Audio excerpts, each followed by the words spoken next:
اہل مکہ کو حاطف غیبی نے کچھ اشعار پڑھ کر اشارہ کر دیا تھا، اور ان میں سے کچھ 2 اشعار یہ تھے کہ اہل توحید نے بدر میں ایسا مارکہ برپا کیا ہے کہ جس سے عنقریب قیصر و کسریٰ کے محلات ہل جائیں گے۔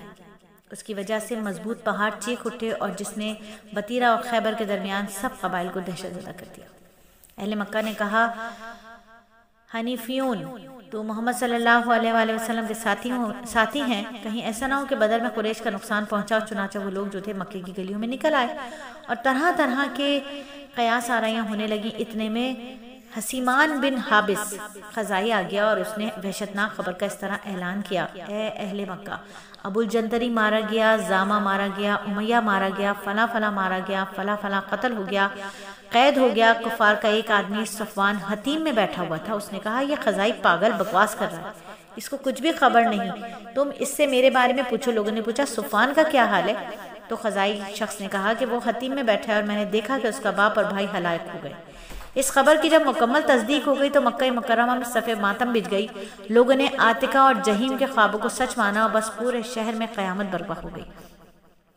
نبی صلی اللہ علیہ وآلہ وسلم رات کے وقت مدینہ منورہ پہنچے اور صبح کو آپ صلی اللہ علیہ وآلہ وسلم نے قیدیوں کو صحابہ میں تقسیم کیا اور فرمایا کہ ان کا خیال رکھا کرو۔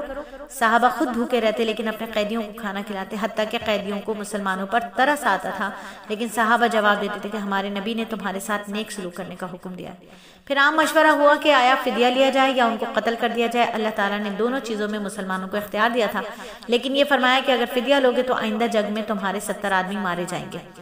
مشورے میں صدیق اکبر، عام صحابہ اور خود نبی صلی اللہ علیہ وآلہ وسلم کی خواہش یہ تھی کہ فدیہ لیا جائے، لیکن عمر فاروق اور سعد بن معاذ رضی اللہ تعالیٰ عنہما کی رائے تھی کہ یہ لوگ کفر کے پیشوا ہیں، لہٰذا اپنے اپنے رشتہ داروں کو قتل کیا جائے تاکہ کفر مٹ جائے۔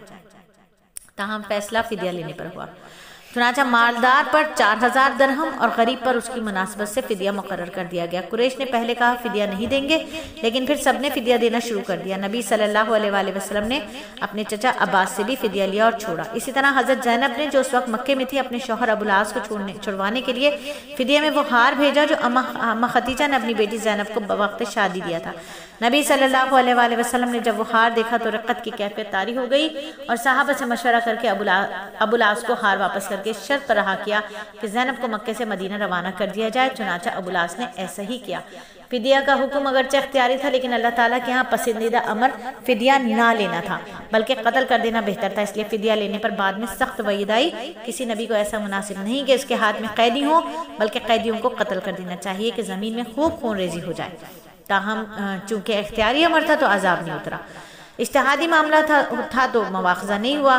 نبی صلی اللہ علیہ وآلہ وسلم نے فرمایا کہ عذاب کو میں نے قریب سے دیکھا، اگر اترتا تو صرف عمر معاذ بچتے، باقی کوئی نہ بچتا۔ بہرحال حق و باطل کا یہ مارکہ پایہ تکمیل کو پہنچ گیا۔ اسلام کو اللہ نے عزت و عظمت شوکت عطا کی اور کفر کو ذلت و رسوائی اور مصیبت سے دوچار کیا۔ اسلام کا جھنڈا بلند ہوا اور کفر کا جھنڈا سرنگوں ہوا۔